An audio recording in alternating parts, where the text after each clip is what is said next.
Before I get going on the next part of this,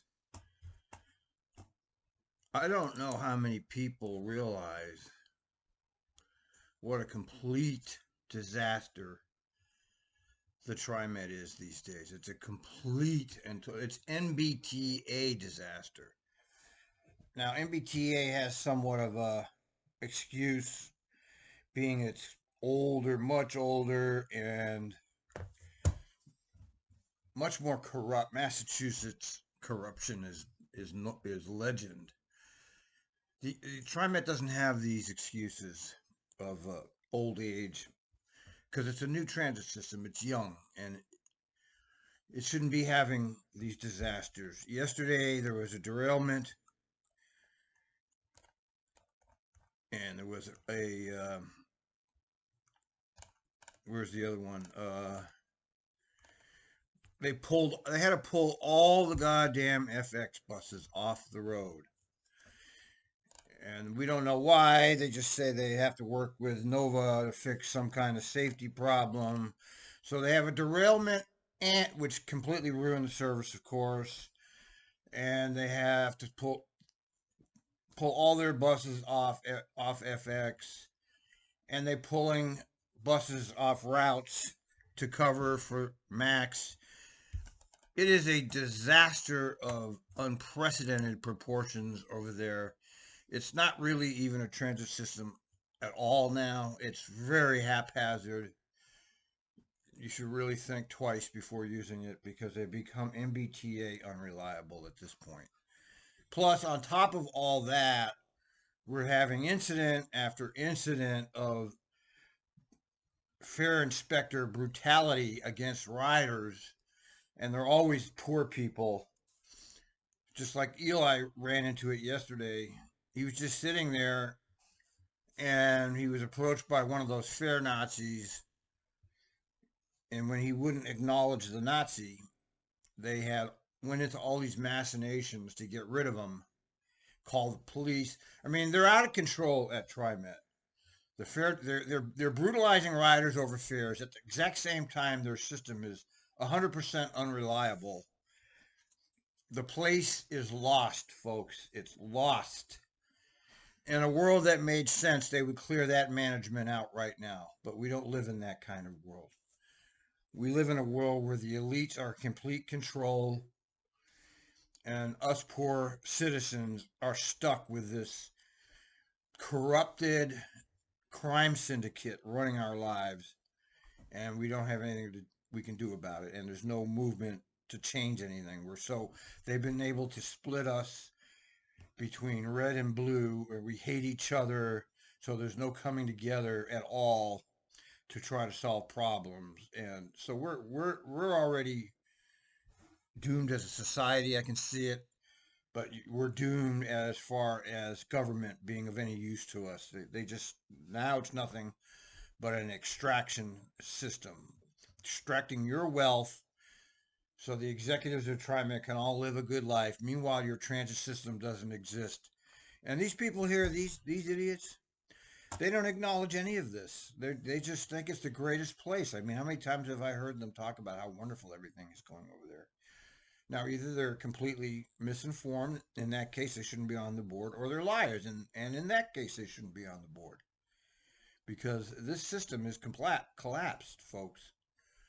I mean, the management is the worst management ever. Seems like they've lost control of everything over there. All right, let's do a little more of this. Resolution 22-10-61, authorizing a contract with Peterson Power System for the purchase of 5 generators for various maintenance facilities. General Manager DeSue. Thanks, President Simmons, members of the board. This contract will provide for the purchase of emergency power generators for 5 TriMet facilities: Center Street, Merlot. Let's take a look at it. Okay, yes. Let me increase it so you can see it. The primary components of the facility emergency power system consist of backup power generators, automated transfer systems, switches, and transfer emergency electrical loads to backup generator. Uninterruptible power supply guarantees powers to critical system as the emergency. I have that in my house, by the way, a generator just like that. But most of TriMet's primary facilities have installed emergency power systems with one exception, Monica. Agencies may elect to completely rely on battery backup. However, this is not reliable or resilient as emergency backup. Why is that? And they're very inefficient because they require significant time and labor to inspect and replace batteries. Well, mine runs on gas. It doesn't have any batteries. Facilities of staff engage a reputable firm, Alternative Power Systems, to perform condition assessment of the power statements. All at the Center Street Maintenance Garage, Alternative Power recommendations replace the generator, ATS, UPS, and emergency distribution. So here's a whole list. So it's $3 million plus 15%. So $3,500,000 for this. So here we go with the money again. And then they got 21% are minorities. I mean, do they have like, we have to have this many percent of minorities or we're not going to do business with you? I still don't understand how they even put this into practice. Yeah, but they got, here's $3 million, $3.5 million. They got the money, just not for the operators, not for the servers, just for everything else. Ruby Junction Now watch when he gets done talking. Watch his body when he gets done talking. Just watch. North, Ruby Junction South, and El Monica. The need for these generators was determined following an assessment of the condition of TriMet existing emergency backup systems. The new generators will ensure that the emergency lighting... And he's just reading. He doesn't know the material. He has to read the material. He doesn't know the material. Somebody like Kelsey would know the material and just tell you what it is without having to read. Fire life safety and related mission critical systems have emergency backup power. They also will ensure our backup power systems meet the requirements of the National Fire Protection Association and the standards set forth in the National Electrical Code. For this contract, TriMet used Sourcewell to procure the generators. Sourcewell is a cooperative purchasing program for government and nonprofit agencies that provides better price than they might be able to obtain through individual open market solicitations. Sourcewell issued a formal competitive RFP and awarded the contract to Caterpillar. And Peterson is an authorized dealer of Caterpillar. The amount of TriMet contract with Peterson is $3 million for the generators. All right, so they hired a subcontractor, a so-called cooperative purchasing program. So they put a middleman in between them and the person that's going to get the generator. In other words, they paid an extra fee for Sourcewell to do the work for them. And word of the contract to Caterpillar, but Caterpillar Peterson is a dealer for Caterpillar. And related parts plus a 15% change order to address any potential supply chain issues. Just put in a price and make them stick to it, okay? We already know they're going to get that change order. We already know that. That's just routine. What I want to see is you make, just like we do here in the real world, when you get a bid for a project, they have to do it for that price. There's no change orders allowed when somebody makes a bid on replacing my roof. This is what you said you do it, so you do it. But government doesn't operate by the rules that actual people do. They have a whole other set of rules. And one of the rules is you can always get more money out of them because it's tax money. The funding is included in our FY23 capital budget program. Peterson Portland Metro office workforce includes about 70 people. Nearly 22% are minorities and 13% are female. The firm intends to subcontract with Team Electric, which has a local workforce of 42 people. So so Team Electric. So they used 3 people here. They used this amazing. Sourcewell was the middleman. They chose Caterpillar. Peterson is the dealer for Caterpillar. But then, where does it say? In addition, Peterson will subcontract to Team Electric. So this has gone through 4 fucking bureaucracies. It went from Sourcewell to Caterpillar to Peterson and then down to this Team Electric, whoever the hell they are. So every single person involved in this is making a percentage of this contract, just so you understand that. I mean, what a shit show. Unbelievable. 12% minorities and 14% female. I recommend your approval. Thank you, General Manager DeSue. Did you see Is how there he a looked? motion Did you to see approve? that? Did you look at it? Look at him. Look at him. He's very proud of himself when he gets done. He look around like, look at me, yo. I'm very important. Look, he does this every time he gets done talking. He assumes a Mussolini type posture. And look at that picture of him right there. Yeah, I think I'm gonna screenshot that one. I mean, he's very proud of himself. And we'll keep that one. File. Save as Sam 4. We'll save that. All right. Move the resolution. So moved. I didn't, it's in unison. Is it a double? Oh, didn't hear anybody else. Oh, I'll second. okay. Thank you, Director Bellman, for the first and Director Lewis for the second. It's been moved and seconded. Are there any comments? Director Bellman. I'll just say for the record that a question that I raised before the meeting was whether, so this resolution rates to backup power for maintenance facilities, and I asked whether other facilities are being looked at for the same purpose for backup power, and the answer was yes. So thank you for that. Mm-hmm. Seeing no other comments, I'll call for the vote. All in favor, please say aye. Aye. Aye. Hearing that we all agreed, motion carries. And remember, this is not rubber stamp. We've all talked about this in private, so we don't have to talk about it in public. We're not just rubber stamping these things. No, not us. We're not just rubber stamps for Sammy Baby. No, not at all. Next resolution, and this is, I have to pause and get my own thoughts here. You kind of get into a rote. I'm going to pause the TRIMET Board of Directors meeting for our last resolution. The board also serves as the TRIMET Contract Review Board. Resolution 22-10-62.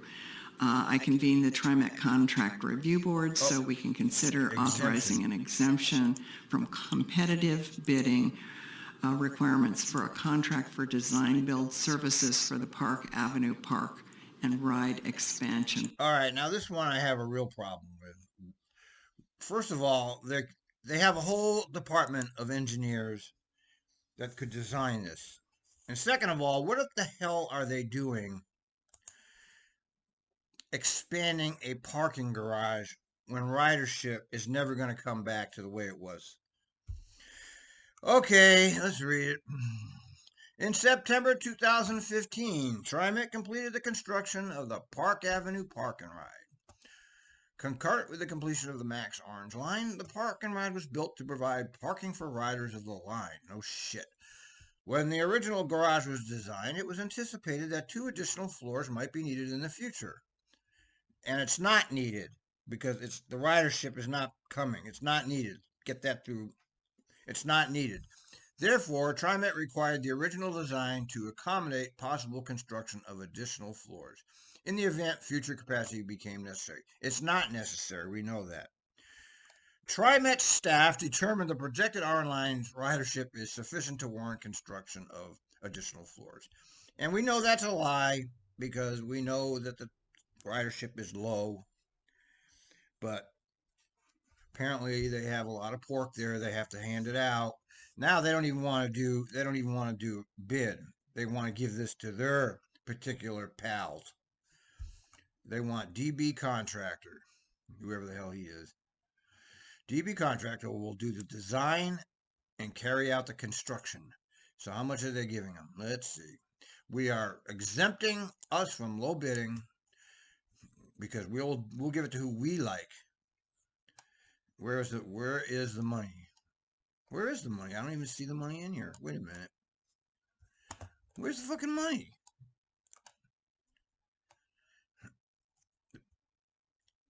Oh, wait. The competitive. Oh, I was trying to select where? Project is complex and will require the select contract to manage tight timelines and strict budget. Consideration of factors other than price will allow TriMet to select DB contractor with skills and experience to handle these complexities because it's too much for you people. We know that. You don't know what you're doing over there, and you obviously don't because your TriMet system is in the toilet. TriMet previously had successfully utilized the RFP process to select DB contractors for complex construction block projects, including the Titty Kim. Pursuant to this, TriMet is required to hold public hearing to allow comment to grant exemption. Well, where is the price? I don't see the price. Where's the price? Did I miss it? Where's the fucking price? I don't see a price in here. So they don't even have the amount of money they're giving to these people in here. Now, how's that even possible? Let's hear it. Let's hear what he says. Project General Manager DeSue. Now watch his body language when he gets done. You got to see it. It's fantastic. Thanks, President Simmons. Members of the board, with this resolution, we seek an exemption from the low bid process to utilize a best value request for proposal for the Park Avenue Park and Ride expansion project. The Park Avenue Park and Ride on the Max Orange Line was completed in late 2015. It was designed to allow for future expansion of 2 additional floors that were deferred during that project.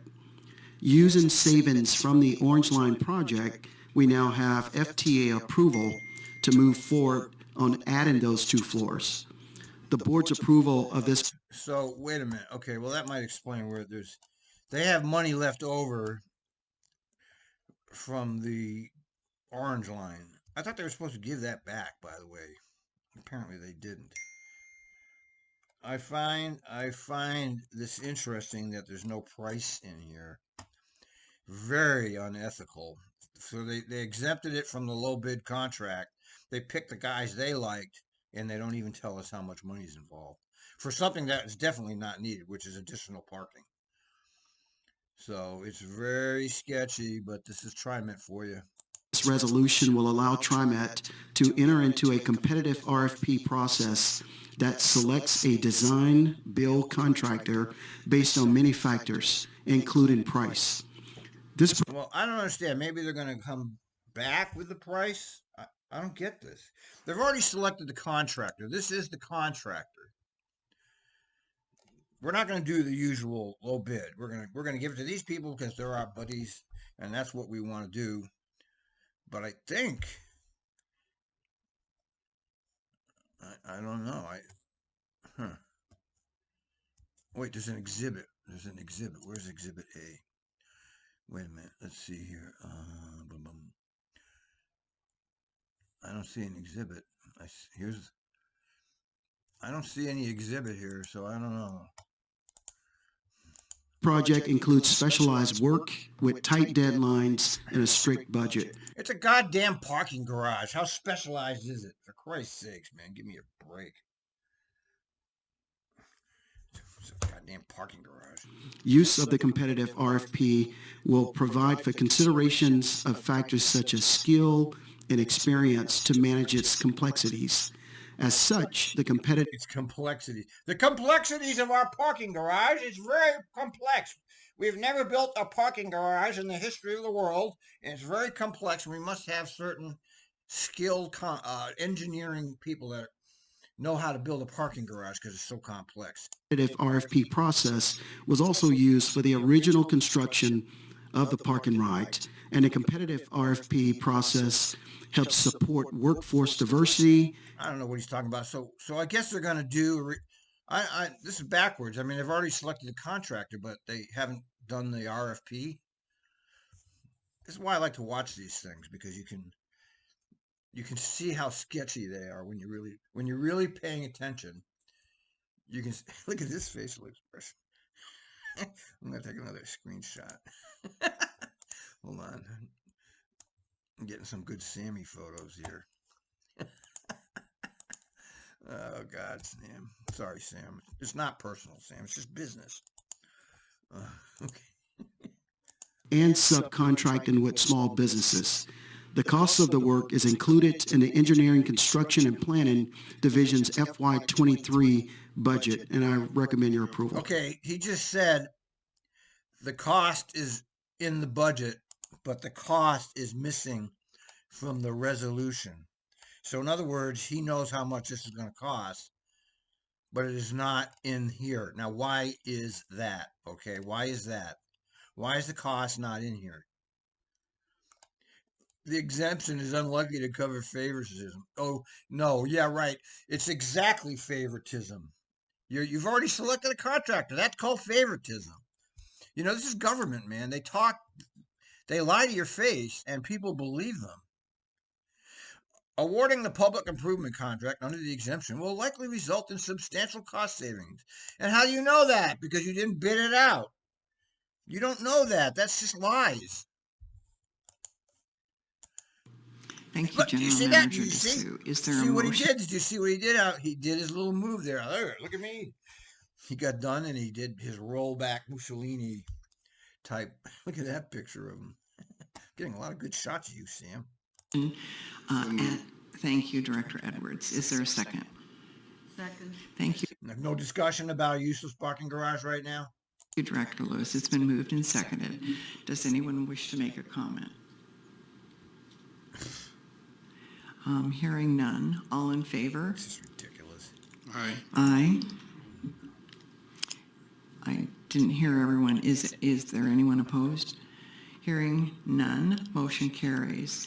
And now, Okay, I can't take any more. That's a joke. Over and out.